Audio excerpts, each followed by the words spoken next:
中國南部珠江口以東，有一片花朵喺大陸嘅嗰端展開。呢度有一座高度繁榮嘅自由港同國際大都市，同紐約、倫敦並稱為紐倫港，係全球第3大金融中心，重要嘅國際金融、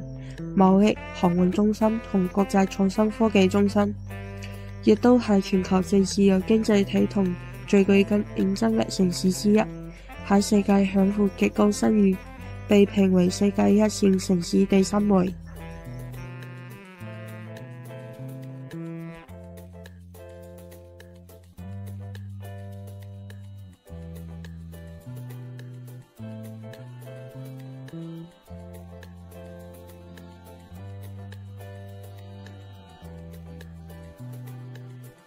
舊日如夢，展望新天。2017年3月，國務院總理李克強喺政府工作報告中首次提出深化粵港澳合作，進一步提升粵港澳大灣區喺國家經濟發展同對外開放入面嘅地位同功能。香港作為國際金融中心，擁有完整嘅金融體系同國際化嘅專業服務，呢啲優勢令其喺大灣區發展中扮演重要角色。香港可以利用自身嘅金融優勢，推動大灣區內嘅資本流動同跨境交易。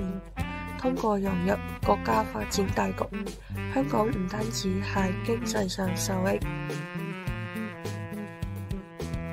作為中國式現代化嘅生動實踐，大灣區建設宜居宜遊宜業嘅優質生活圈，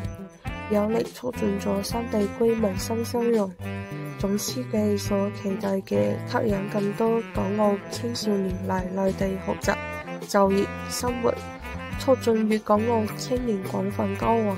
全面交流、深度交融嘅呢個願望越漸成真。而家大灣區經濟總量已超過13萬億人民幣，綜合實力顯著增強，正加速朝往形成國際一流灣區同世界級城市群嘅既定目標前進。